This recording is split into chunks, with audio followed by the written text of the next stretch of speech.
జాగ్రత్తగా ఉండాల్సిన అవసరం ఉంది. మరి వారు తీసుకుంటున్నారు. అలా సౌండ్ వస్తుందా? వినిపిస్తుందా? వినిపిస్తుంది. మరి ఇంత స్పష్టంగా వారు ముందుకొచ్చి మొత్తం యావత్ తెలంగాణలో ఉన్నటువంటి అన్ని రాజకీయ పక్షాలని మనం అడిగినాం. మన ఎంబడి మొత్తం యావత్ తెలంగాణలో ఉన్నటువంటి అన్ని వర్గాల నాయకులంతా కూడా వేదిక మీదికి వచ్చి మనకు సహకారం తెలియబోతా ఉన్నాయి.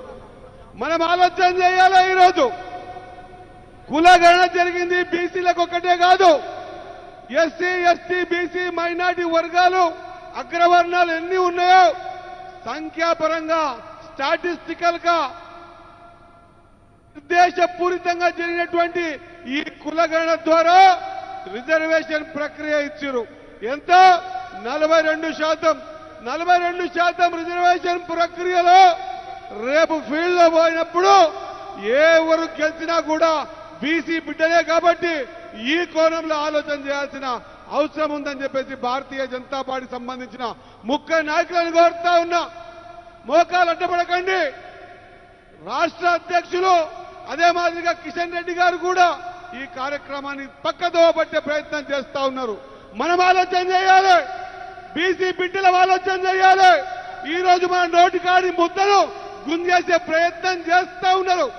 ఈ రోజు ఇక్కడికి వచ్చి ప్రతి ఒక్కరం కూడా ముఖ్య నాయకులు వక్తలు మన పట్ల ఉన్నటువంటి ఆలోచన విధానాన్ని వాళ్ళు బయటపెడతా ఉన్నారు. ఈ రోజు ఇక్కడికి వచ్చిన బీసీ బిడ్డలందరూ కూడా ఒకరొకరు 1,00,000తో సమానం. మనం 1,00,000 మందిని మోటివేట్ చేయగలుగుతాం. ఈ ఆలోచన విధానాన్ని, ఈ ప్లాట్ఫామ్ ని, ఈ జంతర్ మంతర్ లో చేస్తున్న కార్యక్రమాన్ని యావత్ తెలంగాణ రాష్ట్రమంతా కూడా ప్రతి ఒక్కరం తెలియాల్సిన అవసరం ఉన్నది. ఈ రోజు మనమే భాగస్వామ్యం కావాలి. మనం హక్కుల కోసం పోరాడాలి. ఖచ్చితంగా మన పోరాటంలో మనకు భావి తరాలకు, మన పిల్లలకు మనం ఏమైనా ఇవ్వగలుగుతామంటే ఆస్తి ఇచ్చినా ఉండదు, అంతస్తులు ఇచ్చినా ఉండదు. రిజర్వేషన్ ప్రక్రియలలో 42% సాధించుకుంటే తప్ప మన పిల్లలకి మనం చేసిన వాళ్ళం కాదు అన్నమాట మనం గుర్తుపెట్టుకోవాల్సిన అవసరం ఉన్నది. ఇంత పెద్ద ప్లాట్ఫామ్, దీని ద్వారా వచ్చే మెసేజ్ తెలంగాణ రాష్ట్రం అంతా మనం వినిపించాల్సిన అవసరం ఉంది. ఈ రోజు మనకు మోకాలు అడుగుతున్న కిషన్ రెడ్డి గారిని కోరుతా ఉన్నా. కిషన్ రెడ్డి గారు, మీరు గెలిచిన పార్లమెంట్ లో కూడా ఒక కిషన్ రెడ్డే కాదు, ఎవరు గెలవాలన్న రాజకీయాలలో బీసీ బిడ్డల ఓట్లు కావాలి.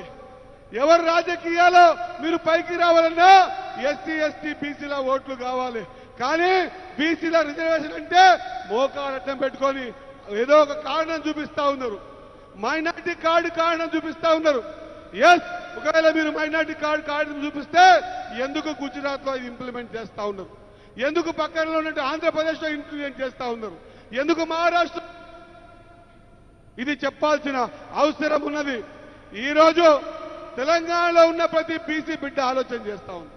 ఈరోజు మార్పు వచ్చింది. జంతర్ మంతర్లో ఎప్పుడు ఇటువంటి టెంట్ పడలే. జంతర్ మంతర్లో మొదటిసారి బీసీల కోసం ఇంత పెద్ద ఎత్తున టెంట్ పడిందంటే మనం అర్థం చేసుకోవాలి. 42% తీసుకోబోతున్నామన్న మాట మరొకసారి గుర్తు చేస్తా ఉన్నా. ఈరోజు ఏ కారణం చేతనైనా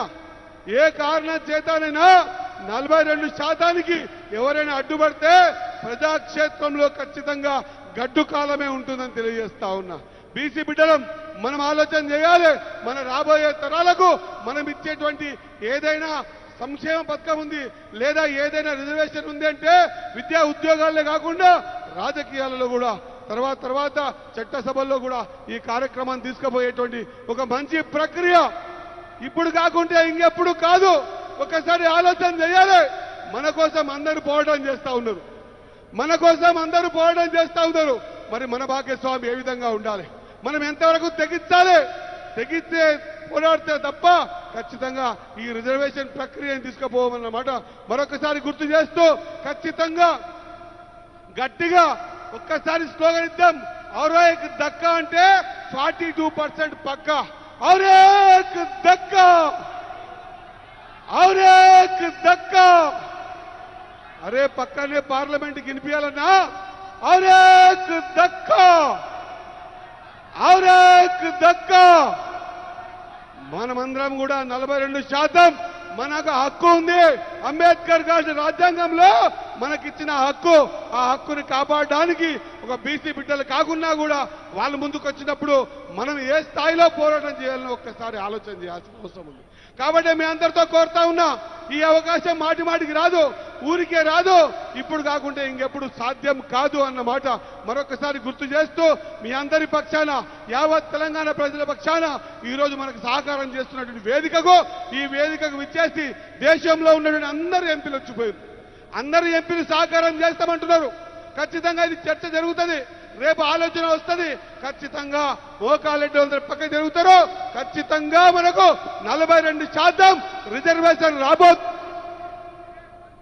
మాట మరొకసారి గుర్తు చేస్తూ, ఇంత పెద్ద ఎత్తున ఈ కార్యక్రమాన్ని జయప్రదం చేసిన మీకు, విచ్చేసిన అందరికీ కూడా పేరు పేరున హృదయపూర్వక నమస్కారాలు తెలియజేస్తూ ముగిస్తా ఉన్నా.